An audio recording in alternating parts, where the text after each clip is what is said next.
Welcome to the Vault, where Central Illinois' best kept stories are held. Thanks for joining us, folks. We're back in the Vault. I'm Nick Gentile here with my co-host John DeFreitas, and we are joined by my friend Zack Adams, professional photographer from 1221 Photography. Zack, tell us a little bit about you, man. Born and raised in Peoria, Illinois. Pretty much started my first journey with photography in high school. Art teacher was also photography teacher. Mm-hmm. He did most of the senior photos, and he had an after-school program. And I was like, why not? Let me just see if I like it. And took off from there. Nice. It took a while to get my own camera again, but once I did, it was friends, it was plants, it was pets, it was whatever I can shoot until I actually found out what I was doing, with the camera and learned tips and tricks, and then it, got me to where I am now. And you're doing this full time now. So give me the background on how you got to the point where you could do this full time. What'd you do before? I was a car detailer. Okay. Right before this, and also did worked for Nelson's Catering. And when it got to the point where I couldn't edit pictures, or editing was, I feel like I didn't have enough time to edit, and like one thing I was doing was more than the pay from both of these jobs. I was like, let me just save up some money, and then I'm gonna just quit those jobs and just see what happens. And I did that in 2021. Awesome. And you're saying you didn't have time to edit because you just were doing too much, yeah. And I mean, not even. I got the editing done, but it was like staying up till 2, 3 in the morning. Yeah. Where I'm like, if I was just doing this, I could focus more on this and like start a routine and handle this better than working these jobs and getting off at 5 or 6 at night. And then now I'm editing till 2, 3 in the morning, like it wasn't. And I started making more money doing photography than I was these other 2 jobs, and I was like, "Yeah, I'm gonna let this go." Did you know that was a goal? Was that a goal of yours from the get-go to No. do it full time? All right, no, just took off. Yeah, when I first started, it was just I used it as an outlet, just to get art out or stuff that I thought was cool. And I mean, it's kind of the same thing now. Right. But sometimes people hire me to do stuff, and that's how it is. What it is now. Yeah, that's awesome. So do you still do it as a hobby also? Oh yeah. Yeah. What type of stuff do you like to photograph? I mean, honestly, anything new, anything like when people come to me with ideas, I love stuff like that. I love somebody like, I have this vision, and I want to see if, we can work together and do it. And I love doing that. And just like capturing people in general. Like, I feel like I'll always do that. Even if I don't announce it, I have pictures, probably 10,000 pictures I haven't even touched yet. And it's just like me at farmers markets or me at a park and just seeing like a mom and son interacting, you know what I mean? Or a kid playing with a dog, stuff like that. And so I'll always do that. Mm-hmm. So have you thought about like compiling those later and doing some sort of... Yeah, especially like some of them you can definitely tell from like when I first started to now. And sometimes I look back when I thought I was good, and I'm like, oh my goodness, these are crazy. Yeah. I've heard photographers say, and it's probably true with just about anything, that you don't start to get good until you take X amount of pictures. I don't know what that number is, but it's like you got to put in the time and the work just taking pictures and editing and working on them before you start to get good. Yeah, I feel like you have to realize, like I had to have I'm like, I was trash. Like I didn't know what I was doing. But I feel like most people in that stage, I wasn't charging anybody. So them just getting clear pictures of whatever they wanted, they were happy with that. Right. But once I started actually knowing what I was doing, I was like, oh my goodness, like I was super, super trash. Yeah. How long did that take? Like, at what point were you starting to feel like you were really good? I think it took a solid, like 3-4 years. Oh, wow. Yeah, that makes sense. That makes sense. Yeah, I mean, I'm still learning stuff. Yeah. Right. Do you feel like the better you get at the actual taking the picture, it cuts down on post-production? 100%. Yeah. And especially if you know, like if I'm doing a fall shoot, I have all those settings in my camera ready to go. Nice. So like when I get home, it's just adjusting maybe skin tones or, you know, the colors of the leaves or something. But same way with black and white. Like I know what I want it to look like when I'm editing. So that's how I light it. That's how I set my camera up. And, you know, so when I get home, it's way easier than afterwards trying to adjust all that. Yeah, that makes sense. So you can pre-program settings in your camera to have it just ready to go? Yeah, and in the editing, like in Lightroom, like when I make a preset, like if I know like I took these pictures on a real sunny day and I was struggling with highlights and stuff, I'll get it right and then save it, and I'm like bright full sun preset, and then I save that, and it makes my time so much more easy. Yeah. Yeah. I know a lot of. I've seen you at a lot of big events lately, and not only just formal events. I've seen you at a handful of those, but I mean anything that seems like big out in the community, you're there. Like, how do you keep track of what's going on, and how do you build those? How have you built relationships with people to get opportunities to shoot? Some of it is just looking on Facebook. Like I'll get on the events and just see what's going on, and a lot of it is people. Excuse me.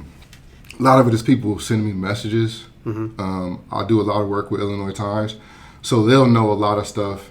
And then when I get there, I'm like, I start seeing stuff and seeing a bigger picture of stuff. And but a lot of it is just a mix between community telling me and me finding something that I think may be interesting, or like maybe Springfield doesn't know about a lot, and so I'll go just take pictures of it. How much of that is sourced? Like, if you had to throw a percentage, how much of it is just you being curious and taking your camera to a place, and how much of it is saying, Zach, we need you over here to capture this? Man, I would say about even. Okay. I knowing enough about you to know that you're a curious guy. I figured a lot of it was you just wanting to be there and take pictures. And even if like I see something, I'll just stop. Right. Because I always got my camera on me, so I'll just stop and start taking pictures and stuff. Yeah. And I was in Peoria one time and didn't even know about it. And I was at every time I go to Peoria, I stop at Avanti's. And got to. Yeah. Got to. Yeah. And it was a protest going on. I didn't know what it was about, what it was for, but just started taking pictures. And it was cool. Something over school. Yeah, that happens a lot. Yeah. And I'm like, I like people being people. Right. And me capturing that. Right. And I want to like just travel everywhere doing that. Yeah.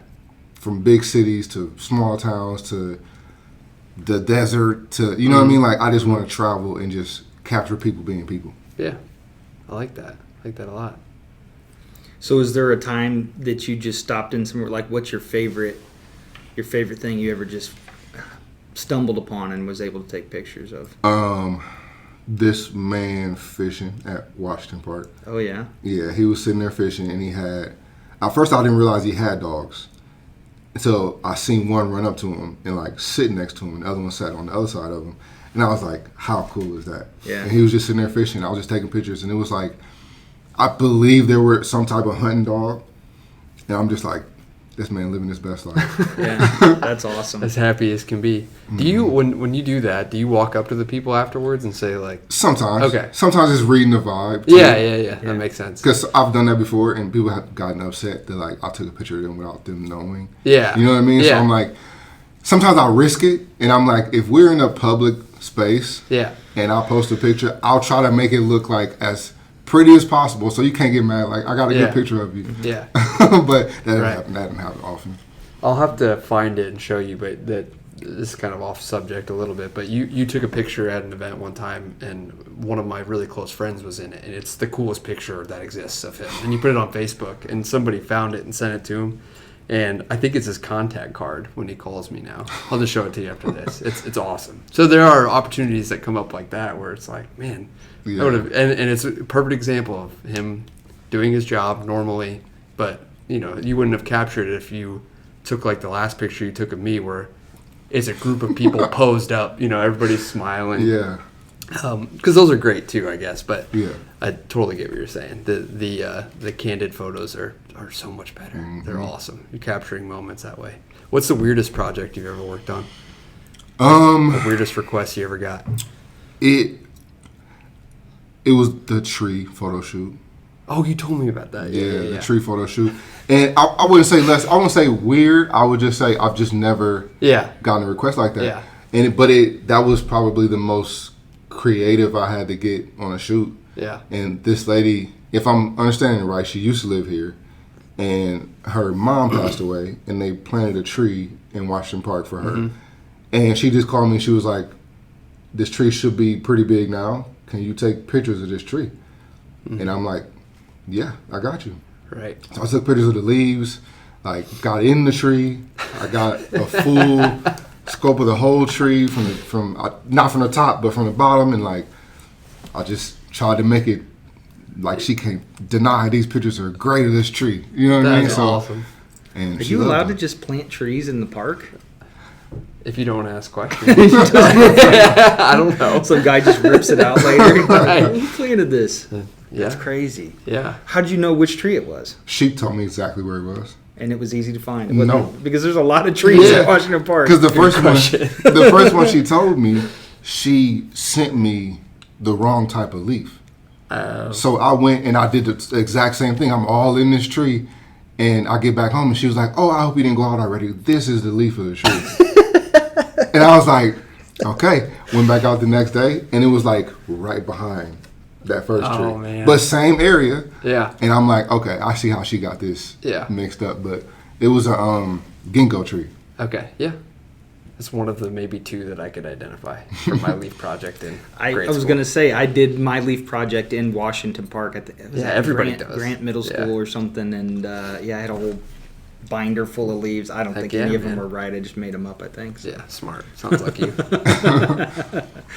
Huh, that is wild. I never would have thought you would have said that. So, what you got to have another one. What else? Probably. Let me think. This dude's car. It was a Corvette. Nice. But how he talked about it, I'm just like, Oh, I've seen this show on TV before. yeah. I'm just Where the guy like, dates his car. what is going on? But I mean, he was so specific because he said it was rare. It was an old Cadillac and it had a split back window, and it was the only ones that had like that boomerang fender on the back. I don't know, but he wanted specific shots, specific angles, and then he was like, "Don't share these. Like none of these online. These are just for me." And I'm like, "Okay, Yeah. okay." Huh. And he waxes it and like shines it, polishes like twice a week. It just sits in his garage. Yeah, that sounds But right. he just keeps it, just pristine. I'm noticing a theme here, and I bet all of yours are going to be the ones that aren't of human beings. Oh. Like, it's just anything where you're... No, I mean, not... Well... No. The most unique thing probably with people is this lady and her ducks. She said her ducks. She was at Washington Park. And I'm like, oh, these are, your ducks. But it's like 10 of them. And they follow her around. She talks to them. Really? Yeah. Huh. That's awesome. I mean, you probably, that's cool that, one, you get those requests and take them seriously and do a good job of turning that into art. I don't know if I'd be capable of doing that because I laugh too much. But, yeah, that's awesome. That's really cool. So, this lady just Googled photography and called you up and said, "Hey, I need some pictures of my..." Well, I'm assuming she's seen either my Jeep or knows of my photography and just seen me out there because I go out there quite often just to to try to like catch the sun at the right moment. yeah. You know what I mean? So What's it called, the golden hour? yeah. But getting that and like trying to time when like I've thrown rocks to try to make geese fly and like get them over the sun. You know what I mean? Like so I'm out there all the time, and she seen me. Nice. And it was just we just walked and talked, and as she was talking, I was just taking pictures, like just capturing her being her. Yeah. You do a good job of making sure people know like who you are and where you are, because you got the branding on the Jeep, and you've got, and I know you wear the logo a lot too. All the time. Yeah, which is good. That goes a long way. I got a tattoo on me, not the logo, but a camera. Not yet. And no, not yet. It's gonna happen at some point. Yeah, that's awesome. What why do you do that? Why do you I mean, other than just marketing, do you what made you start putting your logo on everything? Well, if I'm being honest with you, I just like it. I like how it looks. I do too. And thank you. Yeah, sure. And it was once enough people I feel like knew the logo. Mm-hmm. It was still people that didn't know I was a photographer. Mm-hmm. They just knew the logo. And that when I first started this, I was trying to have it that way. Yeah. I was like, I wanted to be like, you never knew who I was, but you knew what the logo was. I'm like, people gonna know it's me. Right. You know what I mean? Yeah. So once I seen people knew the logo enough, that's when I started like trying to put messages on there. Yeah. But I made the messages kind of in the same font as my logo. Right. So it would look like recognizable. Yeah. And then I think people started noticing my shirts and stuff, and tied the name to the work whenever it was seen online. Yeah. Yeah, I think I know. Did you have a car before your Jeep? Yep. Yeah, I remember seeing the logo on the back of probably your car on the window. Put it nice and big so you can't miss it. That's a good idea. Yep. You get a When are you purse. gonna get- Yeah. I was going to say the Vault. Okay, I'll put the Vault podcast logo on the back of my car. That'd be interesting. You'd probably get some weird requests too from doing that. Oh, maybe. But can I come on your podcast? Yeah, we should get Duck Lady. We should get Duck Lady. We'll have to hit you up for that contact later. I don't think that's happening. So, give me maybe some stories, trials, tribulations of starting your own business, because that's the other thing about this, right? Like, obviously, there's more to. A big part of what you do is take pictures, but I mean, to build a business, you know, what was maybe the hardest part, and what surprised you about that process? Well, just it was. At first, I didn't understand the push from, the outside to start this, because when I started it, I don't even think I was using. I think I was using MySpace, and so I would post, whatever on there from a. Wait, you talking about MySpace, a website? Yeah.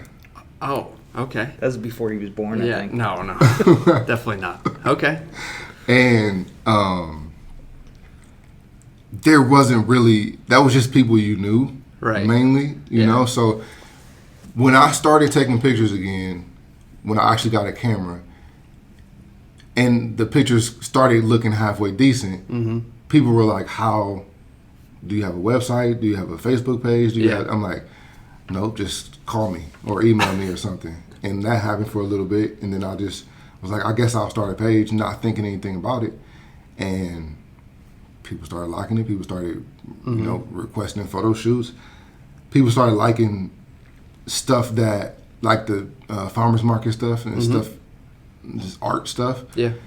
And it just kept growing from there. But it was COVID that really jumped everything forward. Because at that time, I didn't work. It was 64 days or something. And I was home with my daughter most of that time too. And so it really gave me a chance I did nothing but photography. Right. And I just took pictures of any and everything, and we would go on walks. And then I started taking pictures and noticing everything that was closed and all the signs, and it just looked real vacant. you know, and I started capturing that in parks. And I mean, it was sad stuff. It looked sad, but I feel like it was needed. And Illinois Times put out a thing about what COVID looks like to you, and they wanted you to submit art, and it can be in song form, anything. And so I just kept turning in pictures.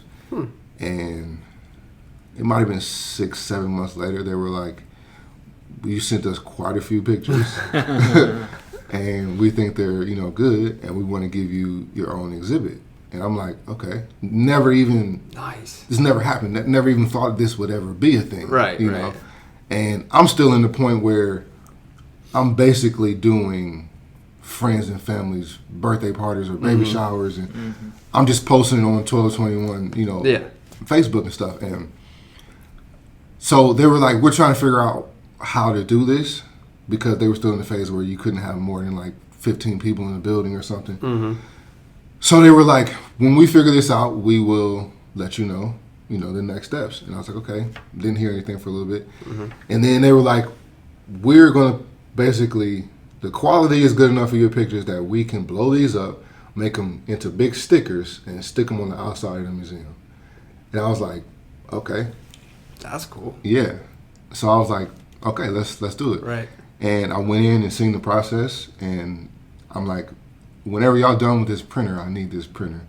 It printed huge prints at a time, and like these strips of like stickers, and they put them up on the building. I'm just watching this like, that's crazy. And then really from there, that's when a lot of people started following me, and then they started going backwards and looking at the stuff I already Right. was doing, and then Yeah. here I am. Yeah. Nice. That's awesome. Yeah. Is there any type of photography that you don't like to do? I would say babies, but When he told that to my wife, she was like, "What?" and it's not that I don't like. I like taking pictures of babies, but it's the. I just got. You know, when you first start, you tell people like, I could do anything, like just anything you want, I'll do it. And I was thrown off because I didn't know when people want newborn pictures, like when they wrap them up and put them on baskets and all that stuff. That's in like the first 3 weeks of being alive. Yeah. People were bringing me their babies at 4 or 5 months, and I'm like, this baby won't stay asleep. He won't stay in the thing, and I'm just like, I can't do that. But if it's just like a normal day in the life type situation, Yeah. where like you feeding the baby or just playing, I'll come and do that all day. Yeah. But putting them making them in the clouds and I think the first time you told me that, I showed you the picture that we took of my daughter when we put her into a University of Illinois football helmet. I was like, this is exactly what you're talking about. Because I remember doing that. That was a pain. And our photographer that took that picture, she was like mortified the entire time because we were like trying to set it up perfectly. And yeah, trying to keep her asleep. It was a whole thing. That's crazy. So I don't blame you. Do you do any, I don't know if I've seen sports photography out of you. Do you do any of that? Not yet. I mean, I've done like my daughter's soccer games. Nice.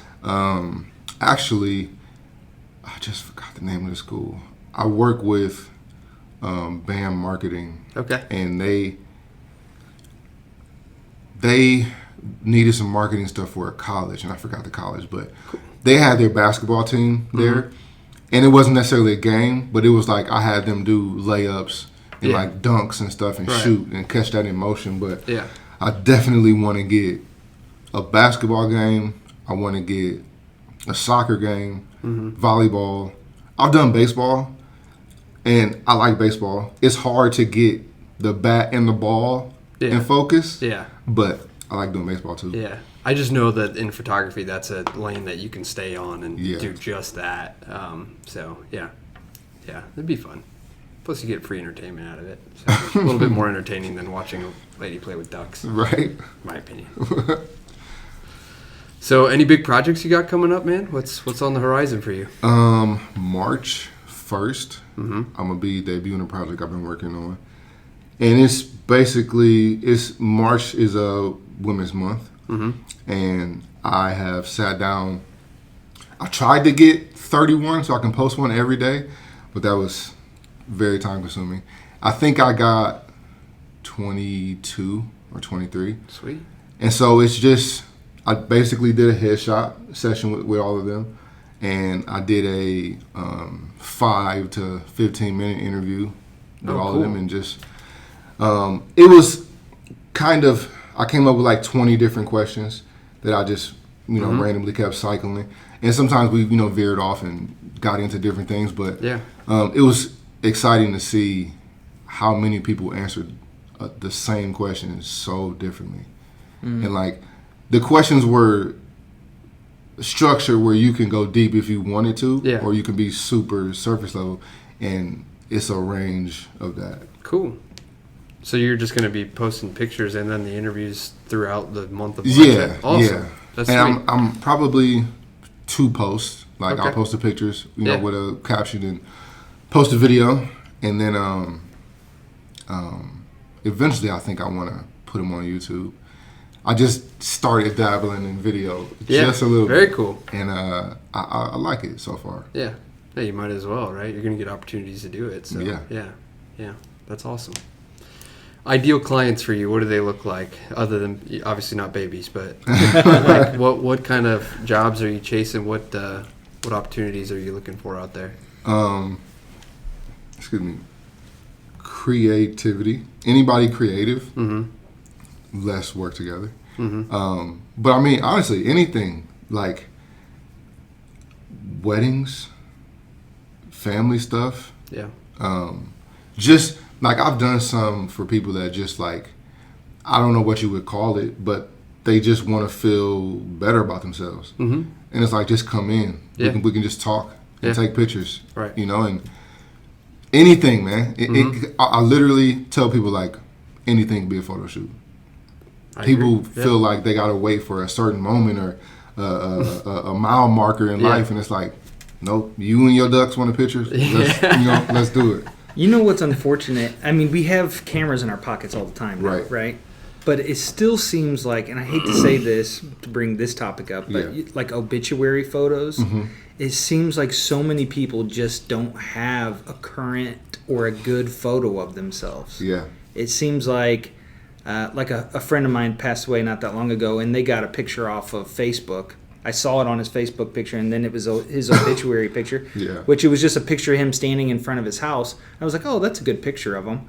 But it kind of made me think, like, people don't just get headshots or, you know what I mean? You usually take pictures, like family pictures when your kids are young. It just seems like, I don't know.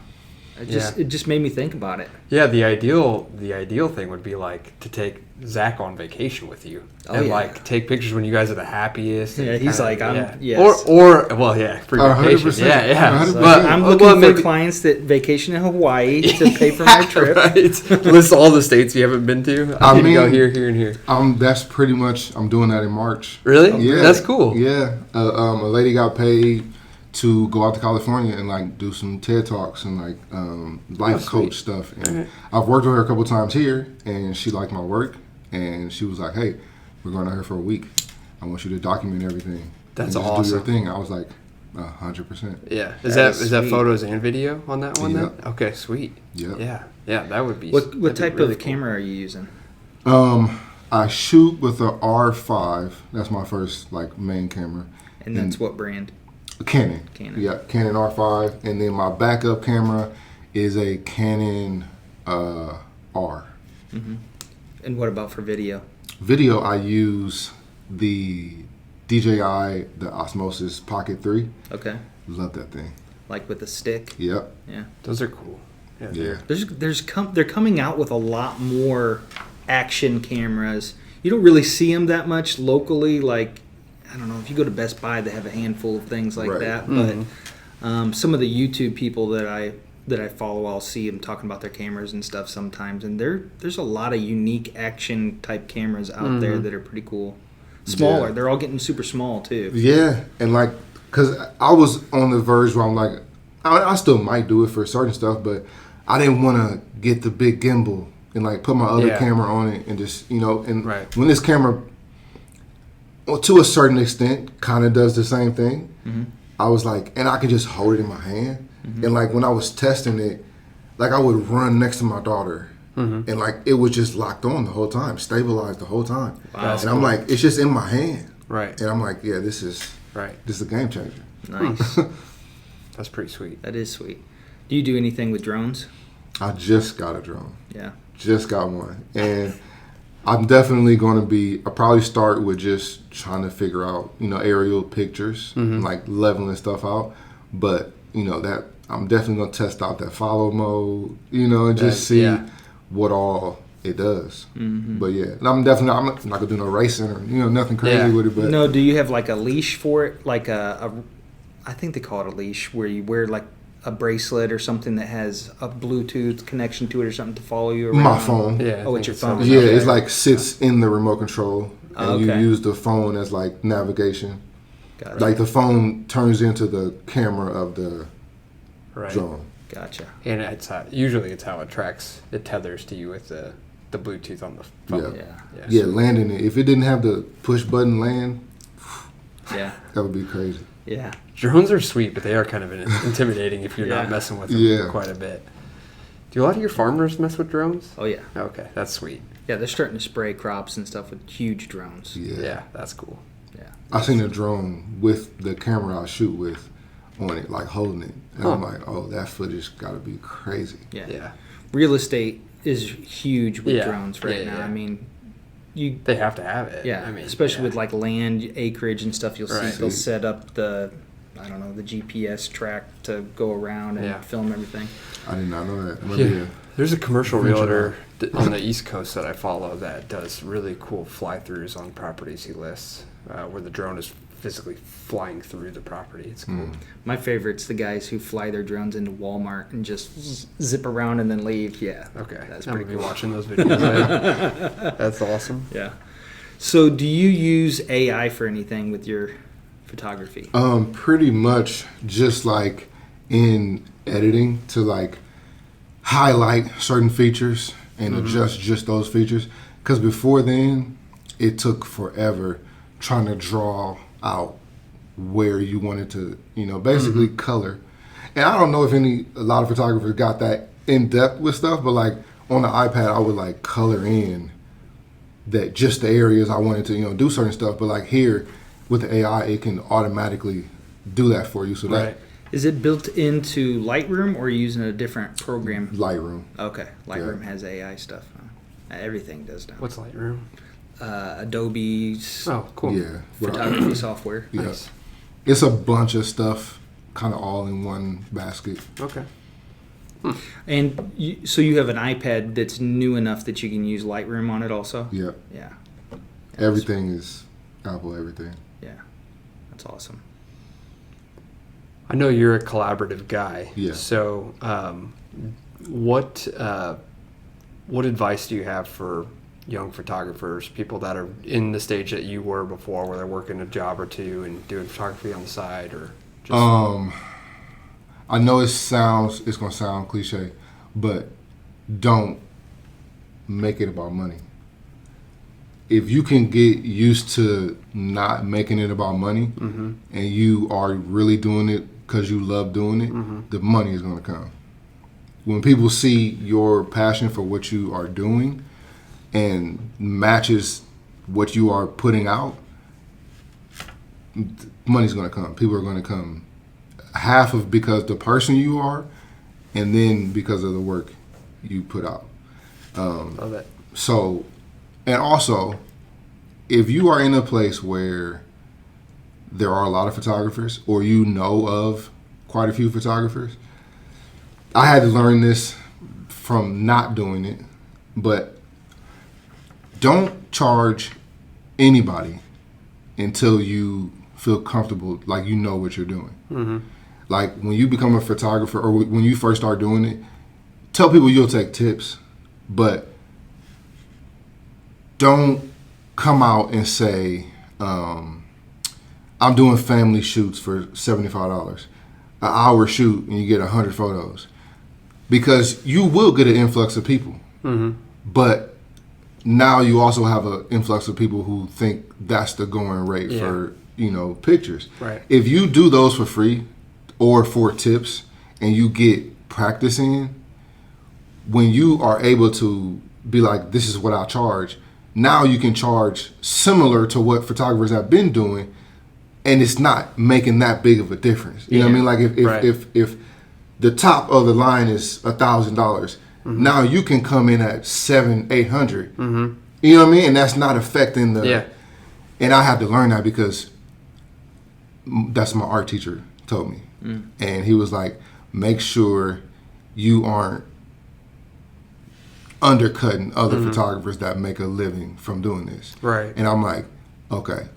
So I just That's great took advice. Yeah, thank you. I just took tips, and it was just like, you know, that falls into the first thing I said. If you see yourself getting good, and you are telling people like, hey, I'm just doing this to get more practice, and they're going to see those pictures. Right. 9 times out of 10, you're going to get a decent tip, and it's kind of like you charged anyway. Right. You know what I mean? So I would say when you first start doing it, I wouldn't even think about charging nobody for at least a year and a half.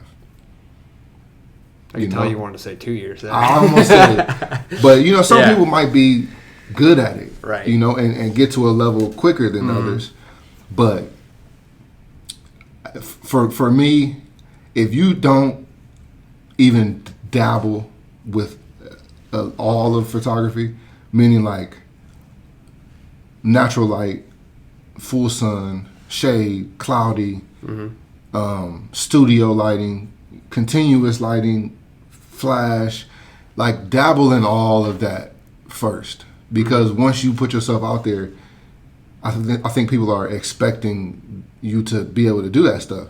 So if you've never done flash before and somebody hires you for headshots and you don't know how to do a flash, like, make sure you at least stick your foot in all those categories and get decent at it at least a little bit before you come out and start, you know, wanting to make serious money from it. Right. Yeah. Lighting is tricky. Yeah. I figured that out. Yeah. Go back and watch our first few podcasts. Made some mistakes along the way. Yeah, lighting can be really tricky. Yeah. Especially when if you're inside and you have this type of lighting, and you also have like a window with some exterior light coming in, and I mean shadows and all that stuff. It just gets trickier. That's why we moved to this cave. It works out a lot better. Yeah, the last place we had all these lights set up, and it was like just trying to get them so that people looked. One person didn't look darker than the other person, or there wasn't a shadow or a glare. Focus was on. Yeah. It was too much. It was a lot. Yeah, we tried to do as little as possible. Yeah, true. Well, Zach, how can people stay in touch with you and everything you're doing, man? Follow me on all my socials. Facebook, it's 1221 photography. Instagram is 1221_photography. TikTok, I need to get on that. TikTok is a whole nother. Yeah, John's monster. working on ours. We haven't launched it yet. But yeah, that's I believe 1221_photography. Yeah. So have you done anything on TikTok yet? Yeah, I've made reels and, you know, put them on there. Made little videos and put them on there. But so what's the site that really you get the most interaction with people on? Facebook. Classic Springfield. Yeah. I would think it would be Instagram. You know, it's starting to now, but I feel like it was a process of, like, once I reached 10,000 on Facebook, I feel like opened up something on Instagram, because Instagram I wasn't getting hardly any traction, and then now it's to the point where I'm like, I might get 30 or 40 followers a day, and I would prefer that slow burn versus just getting a bunch, right? And then they, you know, fall off over time. So I feel like me getting, you know, followers this slow is people that's actually interacting, right? That's liking my work, and TikTok is a whole nother. You know, one video I think when I was in Colorado once, it got crazy amount of views. I didn't do anything. I didn't put a song to it. I don't even think I put a caption on it. And then when I try to do all these trends and you know, nothing, 30, 40 views. I'm like, I don't understand it. It is different. I mean, the different platforms all have different algorithms. Yeah. I mean, and it depends on what your purpose is. For us, for instance, we use LinkedIn. I feel like that goes well with business people. You know what I mean? But we also post on YouTube, and nobody's accidentally watching our stuff on YouTube. I mean, it's true. I don't know what the algorithm is. People come up to me at events or something like, "Oh, are you the guy on the podcast?" They're like, "Yeah, how did you know I had a podcast?" But LinkedIn will put stuff in front of people, right? Whereas YouTube is not. You have to have millions of views before they're putting their stuff in front of you. I would think probably Facebook has more of a local feel to it, also because you're going to have your friends and family on there. Yeah. That it's going to kind of go through those communities and post in front of them. Whereas YouTube doesn't really have that following. And I don't know anything about TikTok, but I would think that it would, I don't know, similar maybe, but. You forgot to mention that maybe half the people get the podcast right. They usually think we're the host of some other podcast that's locally when they come up to us at events. Like, are you the guy from the podcast? It's usually the wrong one, but at least they know. Yeah. At least they know. Yeah, but you're right. I mean, Facebook typically, because of there's a more active ecosystem, especially here locally. So if you put something on there, it's pretty quick that it can take off. So, and I feel like you can. Facebook is the only place where, like, when I go to the farmers market or any event, I will see who's there, and then tag those people. Nice. And so then now, though their people can see that, right? And good idea. Yeah. And every time I'm like, who do I see? Who's there? Right. And I tag them, and then that gets more. And then that's why I always tell people, like, tag anybody you see. If you see somebody, tag them, let them know. Tell them, share the picture. That's a great idea. Yeah. And then it's probably going to put those pictures in front of their friends and family that are on Facebook. That's a lot of times how I book, like, family stuff. Like, being at the Levitt concerts, I'll take a picture of a family, and then somebody else will tag them and be like, "Hey, look at this picture of them," and then they'll see it, they'll like it, and they maybe never even seen their family like that before. Right. Yeah. And now they're like, "I want to book him for a family picture." Yeah. That's great really idea. cool. That's really cool. Yeah. Love that. I like to see how different businesses use social media. I'm always shocked when somebody doesn't use social media nowadays. Some places just, even like a bank, for instance, it's kind of hard to be really good at social media when you have a business like this. I think it's challenging, but your business, lends perfectly. It's perfect. Yeah.